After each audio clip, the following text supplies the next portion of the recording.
안녕하세요. 소중한 하루 잘 보내고 계신가요? 오늘 도착한 사연 전해드리겠습니다. 제가 그렇게 무례한 사람으로 보이십니까? 정말 오해하신 겁니다. 오해라고요? 얼마나 더 명확하게 봐야 합니까? 아이를 밀친 건 제가 아니라 당신입니다. 마을 사람들의 시선이 모두 한 여자에게 쏠렸습니다. 황급히 머리를 정돈하며 손바닥에 묻은 흙을 털어내는 민서의 얼굴은 당혹감으로 가득 찼죠. 그녀 앞에 서 있는 노란 조끼를 입은 노인은 묵직한 눈빛으로 그녀를 바라보고 있었습니다. 오진수라 불리는 이 노인은 마을에서 교통봉사 천사로 알려진 인물입니다. 매일 아침마다 학교 앞 사거리에서 아이들의 안전한 등굣길을 지켜주는 평범한 할아버지로만 보였습니다. 서울 근교의 작은 시골 마을, 오래된 초등학교 앞 사거리는 마을의 중심지와도 같은 곳이었습니다. 오진수는 매일 같은 시간에 노란 조끼를 입고 이곳에 나타납니다. 말없이 아이들에게 손을 흔들고 학부모들에게 꾸벅 인사하는 그의 모습은 마을의 일상이 되었죠. 아이들은 그를 노란 할아버지라고 부르며 친근하게 대했습니다. 하지만 아무도 알지 못했습니다. 그가 바로 서울의 부동산 재벌 회장이자 전국 5개 그룹의 총수였다는 사실을. 오진수는 외아들이 갑작스러운 사고로 세상을 떠난 후 유일한 가족인 손자 준우를 홀로 키우며 조용히 살기 위해 이 마을로 내려왔습니다. 재산과 명예를 뒤로하고 평범한 할아버지로 살아가기로 한 것입니다. 오진수의 손자 준우는 34세의 나이에 서울에서 건축 설계사로 일하고 있었습니다. 할아버지와는 달리 준우는 자신의 힘으로 세상을 살아가고 싶어 했죠. 할아버지의 도움 없이 스스로의 길을 걸어가기 위해 노력했습니다. 그리고 얼마 전 준우는 할아버지에게 기쁜 소식을 전했습니다. 연인을 소개하고 싶다는 것이었죠. 할아버지, 이번 주말에 제가 사랑하는 사람을 데려갈게요. 할아버지가 꼭 만나보셔야 할 사람입니다. 오진수는 손자의 소식에 기뻐했습니다. 손자가 누군가를 진심으로 사랑한다는 것, 그것만으로도 충분히 행복했죠. 하지만 한편으로는 걱정도 되었습니다. 세상에는 돈과 권력을 보고 다가오는 사람들이 많다는 것을 오진수는 경험으로 알고 있었습니다. 손자의 순수한 마음이 이용당하지 않기를 바랐죠. 그리고 마침내 그날이 왔습니다. 손자 준우가 연인 민서를 마을로 데려온 것입니다. 서울의 대기업 인사팀 과장으로 일하는 민서는 뛰어난 외모와 매너를 지니고 있었습니다. 처음 만난 자리에서 민서는 밝은 미소로 인사했고 준비해온 선물을 건넸습니다. 오진수는 그런 민서의 모습에 호감을 느꼈습니다. 그러나 민서가 학교 앞을 지나던 순간 교통 정리를 하던 오진수를 보고 민서는 전혀 다른 표정을 지었습니다. 비켜주세요라고 퉁명스럽게 말하며 지나갔죠. 오진수는 그저 평범한 교통봉사자일 뿐 준우의 할아버지인 줄은 민서도 알지 못했습니다. 그리고 준우가 잠시 자리를 비웠을 때 민서는 친구에게 전화를 걸었습니다. 여긴 왜 이렇게 시골틱해? 할아버지도 그냥 평범한 노인네야. 집도 별로고. 준우가 재산 같은 건 없나 봐. 그래도 뭐 사람은 괜찮으니까 한 번 더 만나볼게. 오진수는 우연히 그 말을 듣게 되었습니다. 가슴이 무거워졌지만 표정에는 내색하지 않았죠. 단지 며칠만 더 지켜보기로 했습니다. 손자가 진정으로 사랑하는 사람이니 섣불리 판단하고 싶지 않았기 때문입니다. 며칠 동안 민서는 마을 사람들과 잘 어울리는 듯 했습니다. 웃음 띤 얼굴로 인사하고 준우의 친구들과도 대화를 나누었죠. 오진수는 그런 민서의 모습에 안도했지만 얼마 지나지 않아 또 다른 모습을 보게 되었습니다. 마을 놀이터에서 민서는 근처 주민과 이야기를 나누고 있었습니다. 가정 형편이 어려운 아이가 준우에게 다가와 인사를 하자 민서는 그 아이가 자리를 뜬 후 작은 소리로 말했습니다. 저런 애들이랑 우리 아이는 안 어울려요. 나중에 자식 낳으면 좋은 학교, 좋은 환경에서 키워야죠. 오진수는 우연히 그 대화를 듣게 되었고 무거운 한숨을 내쉬었습니다. 그는 결심했습니다. 며느리 될 사람이 인간적으로 괜찮은지 시험해 보기로 한 것입니다. 오진수는 친구인 동네 이장과 학교 선생님을 찾아갔습니다.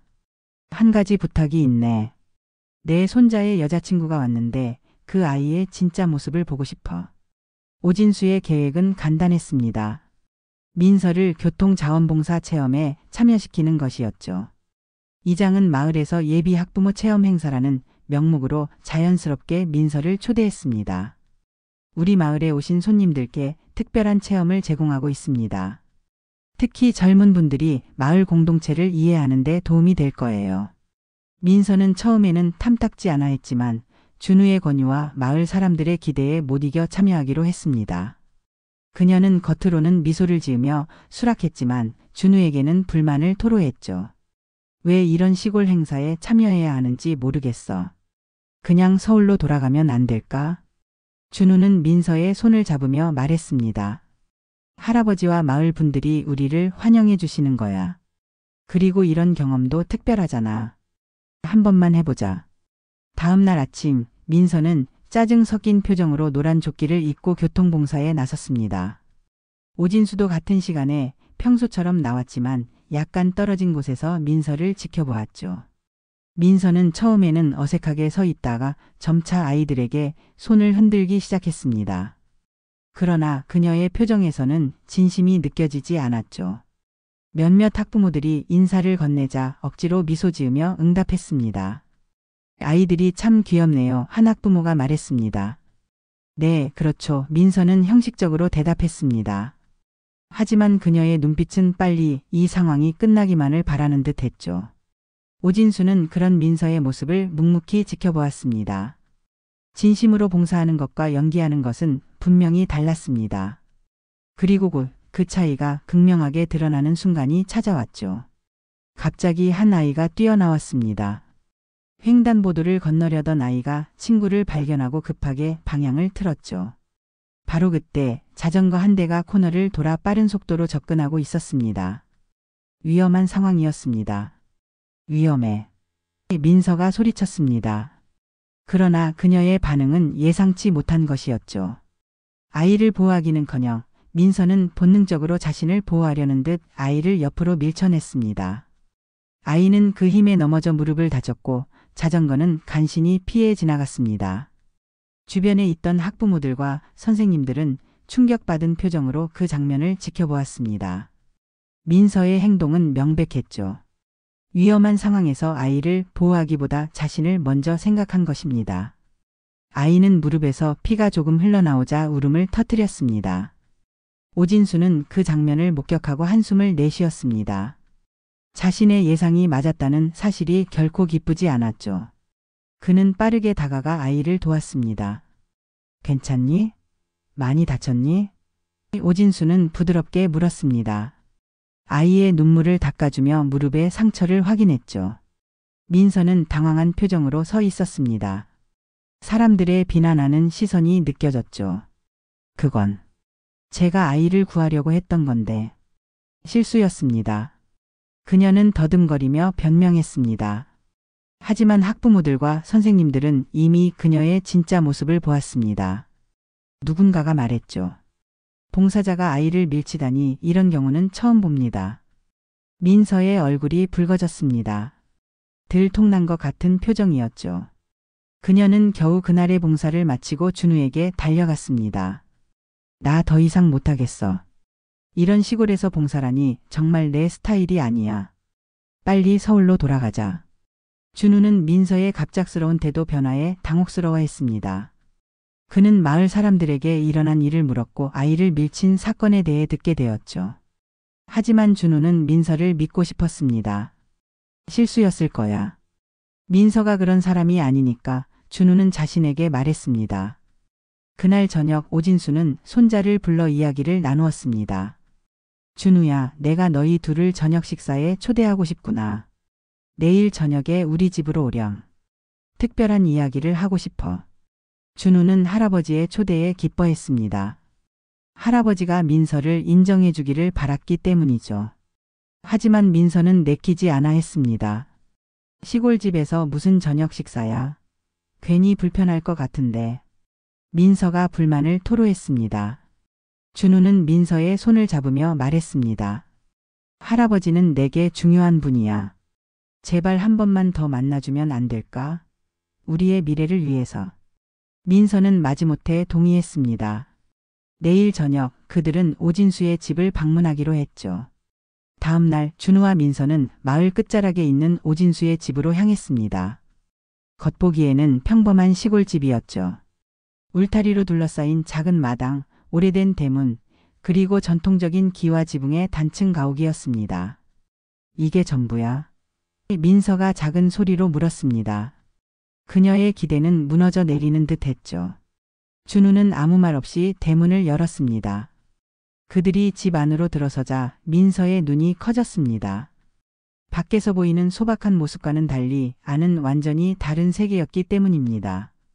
고급스러운 내부 인테리어, 벽에 걸린 고가의 미술품들, 그리고 유리 진열장 안에 놓인 수십억 원 가치의 골동품들. 민서는 믿을 수 없다는 표정으로 주위를 둘러보았습니다. 그리고 오진수가 나타났습니다. 하지만 그는 더 이상 노란 조끼를 입은 교통봉사자가 아니었죠. 고급스러운 양복을 입고 예리한 눈빛을 띤 카리스마 넘치는 사업가의 모습이었습니다. 환영합니다. 내 진짜 집에 온 것을 환영하네. 오진수가 당당한 목소리로 말했습니다. 그의 목소리에는 더 이상 소박한 시골 할아버지의 따뜻함이 없었죠. 대신 권위와 힘이 느껴졌습니다. 민서는 얼어붙은 듯 서 있었습니다. 그녀의 얼굴은 순식간에 창백해졌죠. 무슨 의미인가요? 그녀는 겨우 말을 이어갔습니다. 준우도 당황한 기색이 역력했습니다. 할아버지, 이게 어떻게 된 일이죠? 이 모든 것들은. 오진수는 천천히 거실을 가로질러 걸으며 벽에 걸린 사진들을 가리켰습니다. 그곳에는 오진수가 여러 유명 인사들과 함께 찍은 사진들, 기업 인수 현장의 사진들, 그리고 신문 헤드라인들이 걸려 있었죠. 나는 오진수 회장이네. 5그룹의 총수이자 5개 계열사를 거느린 재벌이었지. 너의 아버지가 세상을 떠난 후 나는 모든 것을 내려놓고 이곳에서 조용히 살기로 했다네.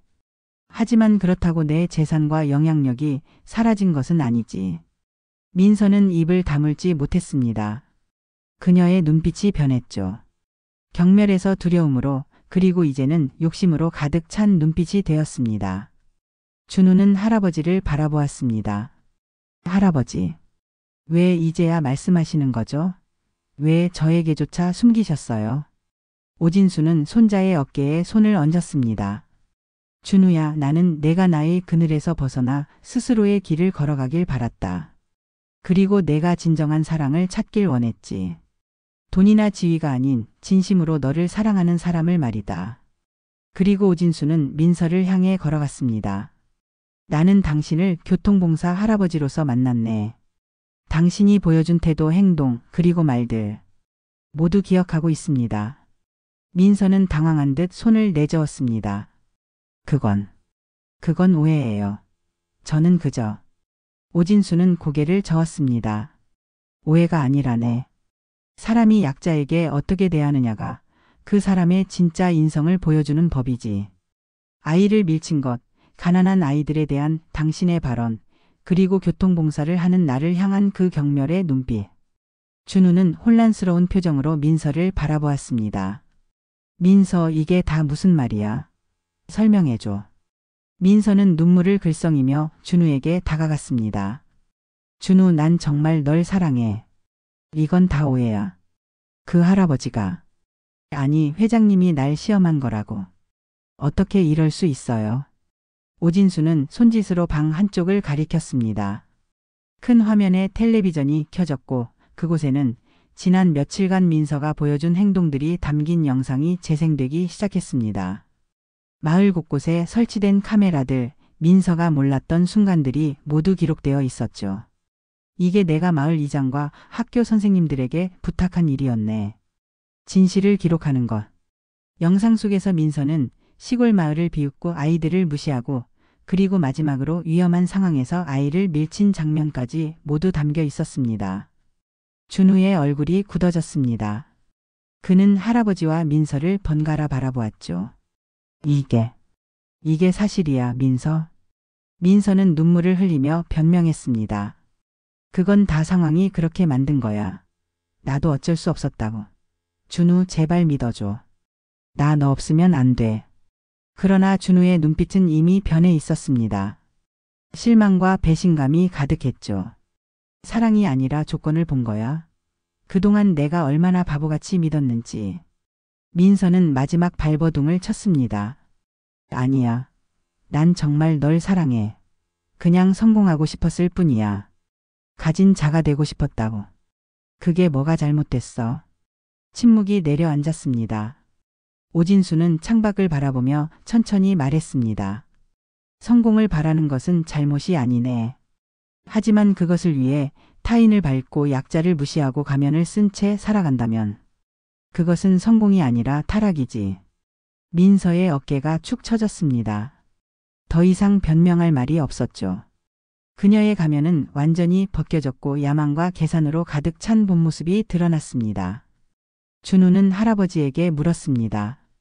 왜 이렇게까지 하셨어요? 그냥 저에게 말씀해 주시면 안 되셨나요?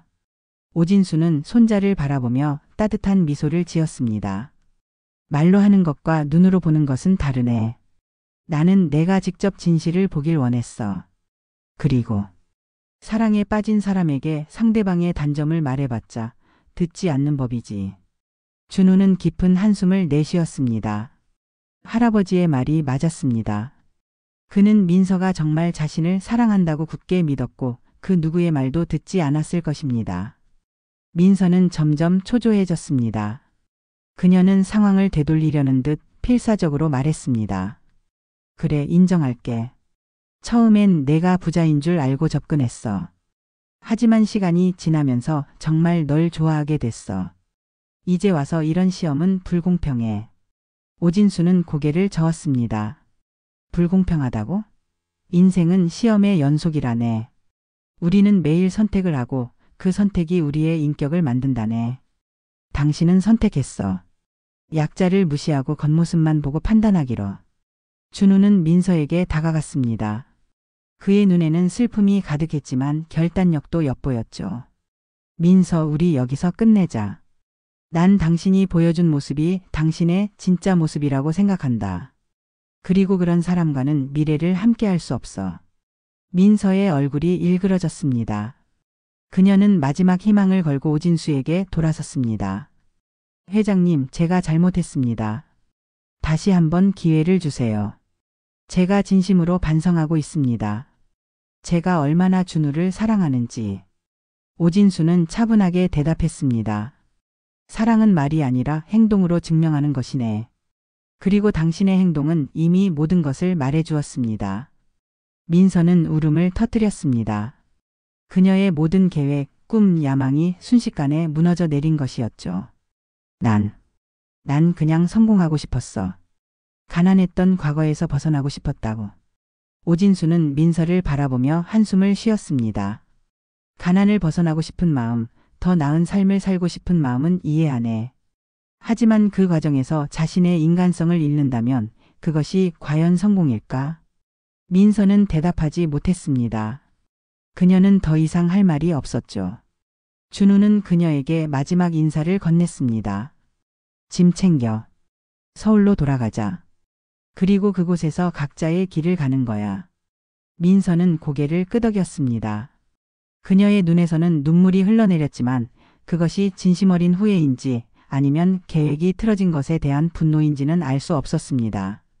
그들이 방을 나가자 오진수는 창가에 서서 밖을 바라보았습니다. 마을의 평화로운 풍경, 그가 선택한 삶의 모습이 펼쳐져 있었죠. 그는 자신의 선택이 옳았다고 다시 한번 느꼈습니다. 오진수는 벽에 걸린 아들의 사진을 바라보았습니다. 아들아, 내 아이를 지키기 위해 최선을 다했다. 그가 진정한 사랑을 찾길 바라마. 다음 날 아침 오진수는 평소처럼 노란 조끼를 입고 학교 앞 사거리로 나갔습니다. 어제의 일은 마치 꿈처럼 느껴졌지만 그의 마음은 무거웠습니다. 손자가 큰 상처를 입었을 것이 분명했기 때문이죠. 하지만 그는 준우가 강한 아이라는 것을 알고 있었습니다. 시간이 지나면 이 상처도 아물 것입니다. 아이들이 하나둘 등교하기 시작했고 오진수는 평소처럼 그들에게 손을 흔들어 주었습니다. 아이들의 순수한 웃음이 그의 마음을 조금씩 가볍게 만들었죠. 할아버지, 어린 목소리가 그를 불렀습니다. 오진수가 돌아보니 어제 넘어져 다쳤던 아이가 뛰어오고 있었습니다. 아이의 무릎에는 아직 밴드가 붙어 있었죠. 어제 도와주셔서 감사합니다. 엄마가 이거 드리기래요. 아이는 작은 도시락을 내밀었습니다. 오진수는 감동하여 도시락을 받았습니다. 고맙구나. 내 무릎은 괜찮니? 아이는 활짝 웃으며 대답했습니다. 네, 이제 아프지 않아요. 할아버지는 매일 여기 있어 주셔서 정말 좋아요. 그 순간 오진수는 자신이 선택한 이 소박한 삶이 얼마나 값진 것인지 다시 한번 깨달았습니다. 재산과 권력은 많은 것을 줄 수 있지만 이런 순수한 감사와 따뜻함은 그 어떤 돈으로도 살 수 없는 것이었죠. 오후 준우가 할아버지를 찾아왔습니다. 그의 얼굴에는 피로가 역력했지만 눈빛은 또렷했습니다. 민서를 서울로 데려다주고 왔습니다. 준우가 말했습니다. 헤어지는 건 쉽지 않았지만 옳은 결정이었던 것 같습니다. 오진수는 손자의 어깨를 토닥였습니다. 아픔을 겪어 미안하구나. 하지만 진실을 아는 것이 언제나 더 나은 법이지. 준우는 깊은 숨을 내쉬었습니다. 할아버지, 왜 그동안 모든 것을 숨기셨어요? 할아버지의 정체, 재산, 모든 것을. 오진수는 준우를 데리고 마당 벤치에 앉았습니다. 가을 햇살이 따스하게 내리쬐고 있었죠. 내 아버지가 떠난 후 나는 많은 생각을 했단다. 재산과 명예가 과연 행복을 가져다 주는지, 그리고 너에게 무엇을 물려주는 것이 진정으로 가치 있는 것인지. 준우는 조용히 할아버지의 말을 들었습니다. 나는 내가 내 그늘에서 벗어나 스스로의 길을 걸어가길 원했다. 그리고 진정한 인간관계를 경험하기를 바랐지. 돈이나 지위가 아닌 진심으로 너를 아끼는 사람들과 함께하길 말이다. 준우의 눈에 눈물이 맺혔습니다. 그동안 할아버지가 얼마나 외로우셨을지 생각하니 가슴이 아픕니다. 오진수는 미소를 지었습니다. 외롭지 않았단다. 이 마을에는 진정한 친구들이 있었어. 그리고 매일 아침 만나는 아이들의 웃음이 나를 행복하게 했지. 준우는 할아버지의 손을 꼭 잡았습니다. 앞으로 무엇을 하실 건가요? 다시 회사로 돌아가실 건가요? 오진수는 고개를 저었습니다. 아니, 내 시간은 이미 지났다. 이제는 내 차례란다. 하지만 그 전에 내가 너에게 한 가지 가르침을 주고 싶구나. 무엇입니까? 오진수는 천천히 말했습니다. 진짜 사람을 보고 싶으면 숟가락을 든 손이 아니라 내려놓는 손을 보거라. 풍요로울 때 어떤 사람인지가 아니라 어려울 때 어떤 사람인지를 보는 것이 중요하단다. 준우는 할아버지의 말을 깊이 새겼습니다. 그는 그동안 자신이 보지 못했던 것들을 비로소 보기 시작했습니다. 할아버지가 매일 아침 학교 앞에서 봉사하는 모습, 마을 사람들과 나누는 따뜻한 대화, 그리고 아이들을 향한 무한한 사랑. 그 모든 것이 이제야 진정한 의미로 다가왔습니다. 할아버지, 저도 무언가 도움이 되고 싶습니다. 준우가 결심을 내비쳤습니다. 오진수는 손자의 눈을 바라보았습니다. 그의 눈에는 자랑스러움이 가득했죠. 어떤 생각을 하고 있니? 준우는 잠시 생각에 잠겼다가 대답했습니다. 이 마을에 머물며 제가 할 수 있는 일을 찾고 싶습니다. 제 지식과 경험을 나눌 수 있는 방법이 있을 거라 생각합니다. 오진수는 미소를 지었습니다. 그래, 그것이 바로 내가 바라던 모습이란다. 내가 스스로 깨닫기를 기다렸지. 며칠 후 준우는 마을 복지센터를 찾았습니다. 그곳에서 그는 자신의 건축 지식을 활용해 노후된 시설들을 개선하는 프로젝트를 제안했습니다. 또한 주말마다 아이들에게 건축과 디자인에 관한 수업을 열기로 했죠. 마을 사람들은 준우의 제안에 열광했습니다. 특히 어르신들은 젊은이가 마을에 관심을 가지고 돕겠다는 모습에 크게 감동했죠. 진수 씨 손자가 할아버지를 닮았구먼. 마음이 참 따뜻하네. 준우는 서울의 직장을 그만두진 않았지만 주말마다 마을을 찾아 봉사활동을 이어갔습니다. 그는 할아버지에게서 배운 교훈을 실천하고 있었습니다.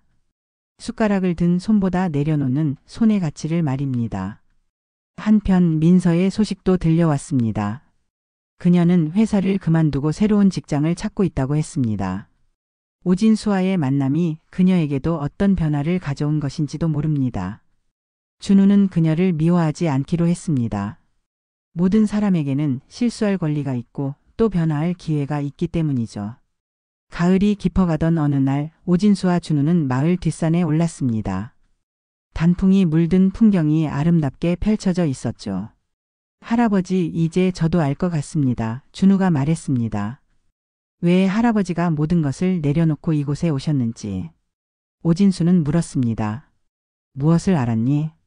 진정한 부는 은행 계좌에 있는 게 아니라 우리가 나눌 수 있는 사랑과 시간에 있다는 것을 알았습니다.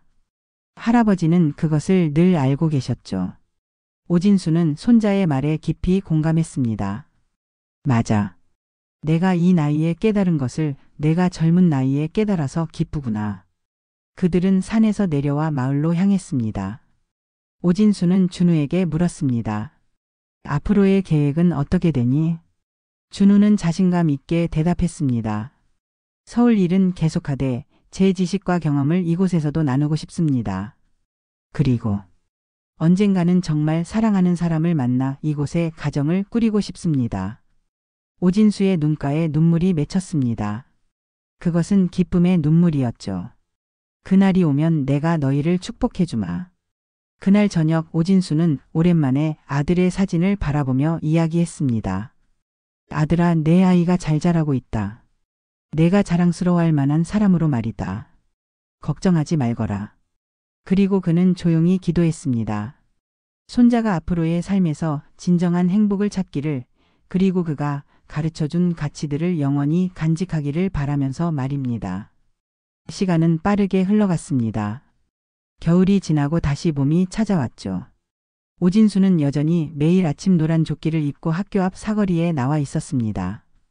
세월이 조금 더 그의 머리카락을 하얗게 만들었지만 눈빛만큼은 여전히 따뜻했습니다. 할아버지, 안녕하세요. 아이들이 반갑게 인사했습니다. 오진수는 미소를 지으며 손을 흔들었습니다. 안녕, 오늘도 즐거운 하루 보내렴. 그의 봉사는 이제 마을의 상징이 되었습니다. 어떤 날씨에도 어떤 상황에서도 그는 빠짐없이 아이들의 안전을 지켰죠. 마을 사람들은 그를 더욱 존경하게 되었고 젊은 부모들도 그를 따라 봉사활동에 참여하기 시작했습니다. 준우는 서울과 마을을 오가며 바쁜 나날을 보내고 있었습니다. 그는 할아버지의 가르침을 따라 마을복지센터에서 정기적으로 봉사했고 건축 지식을 활용해 노인정과 어린이집 리모델링 프로젝트를 성공적으로 이끌었습니다. 그의 노력으로 마을은 조금씩 변화하고 있었죠. 그날 저녁 오진수와 준우는 마당에서 함께 저녁을 먹고 있었습니다. 봄바람이 살랑거리며 불어오는 평화로운 시간이었죠. 할아버지, 말씀드릴 것이 있습니다. 준우가 조심스럽게 입을 열었습니다.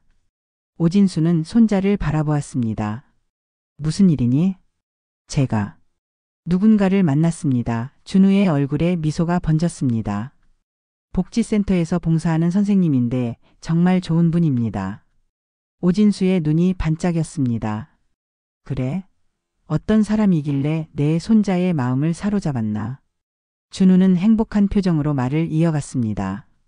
유치원 교사로 일하고 있고 주말마다 복지센터에서 아이들을 가르치고 있습니다. 돈보다 사람을 먼저 생각하고 아이들을 진심으로 사랑하는 사람입니다. 오진수는 고개를 끄덕였습니다. 그렇구나. 그런 사람이라면 나도 만나보고 싶구나. 다음 주에 인사드리러 오기로 했습니다. 준우가 기쁘게 말했습니다. 며칠 후 준우가 소개한 여자친구 지수가 마을을 찾았습니다. 그녀는 소박하지만 밝은 미소를 지닌 여성이었죠. 오진수는 그녀를 보자마자 진심 어린 사람임을 느낄 수 있었습니다. 지수는 오진수에게 정중히 인사했습니다. 할아버지께서 마을을 위해 하시는 봉사활동에 대해 많이 들었습니다. 정말 존경합니다. 오진수는 웃으며 대답했습니다. 준우가 너에 대해 많이 이야기했단다. 복지센터에서 하는 일도 대단하구나. 지수는 수줍게 웃었습니다. 제가 하는 일은 작은 것에 불과합니다. 할아버지처럼 매일 꾸준히 하는 건 아니니까요. 그들은 함께 오진수의 집에서 식사를 했습니다. 지수는 집 안의 호화로운 인테리어와 값비싼 미술품들을 보고도 특별한 반응을 보이지 않았습니다. 그저 작품 하나하나의 의미와 이야기에 귀 기울였을 뿐이었죠. 식사를 마친 후 오진수는 두 사람에게 말했습니다. 너희가 함께 있는 모습을 보니 내 마음이 따뜻해지는구나. 앞으로도 서로를 아끼고 사랑하길 바란다. 준우와 지수는 서로를 바라보며 미소를 지었습니다. 그들의 눈빛에는 진정한 사랑이 담겨 있었죠. 시간이 더 흘러 오진수는 어느새 75번째 생일을 맞이했습니다. 마을 사람들은 그를 위한 작은 축하 파티를 열었습니다. 학교 강당에 모인 사람들, 아이들의 그림과 편지, 그리고 따뜻한 축하의 말들. 오진수는 이 모든 것이 자신이 가진 어떤 부보다도 값진 선물이라고 느꼈습니다. 파티가 끝나고 오진수는 준우와 지수와 함께 집으로 돌아왔습니다. 그는 서재에서 오래된 상자 하나를 꺼냈죠. 이것은 내가 너희에게 주고 싶은 선물이란다. 오진수가 상자를 열었습니다. 안에는 오래된 일기장과 몇 장의 사진, 그리고 작은 열쇠가 들어 있었습니다. 이 일기는 내가 평생 동안 깨달은 것들을 적은 것이고, 이 열쇠는 우리 가문의 재산을 관리할 수 있는 권한이란다. 하지만 기억하렴, 진정한 부는 이런 것들이 아니라 우리가 남기는 선한 영향력이란다. 준우는 할아버지를 꼭 안았습니다. 할아버지 감사합니다. 할아버지께서 보여주신 삶의 방식이 저에게는 가장 큰 유산입니다. 오진수는 미소를 지었습니다. 그의 눈에는 행복의 눈물이 맺혔죠. 나는 이제 안심하고 나의 남은 시간을 보낼 수 있겠구나. 너희가 있어 행복하단다. 다음 날 아침 오진수는 여전히 노란 조끼를 입고 학교 앞 사거리로 나갔습니다. 변함없는 일상이지만 그의 마음은 그 어느 때보다 가벼웠습니다. 그는 알고 있었습니다. 자신이 심은 사랑의 씨앗이 준우와 지수를 통해 계속해서 자라날 것이라는 사실을 말입니다. 아이들이 등교하는 모습을 바라보며 오진수는 마음속으로 감사기도를 올렸습니다. 이렇게 의미 있는 삶을 살게 해주셔서, 그리고 진정한 행복이 무엇인지 깨닫게 해주셔서 감사하다고 말입니다. 오늘의 사연은 여기까지입니다. 오늘도 귀한 시간 함께 해주셔서 감사합니다. 다음 사연으로 다시 찾아오겠습니다.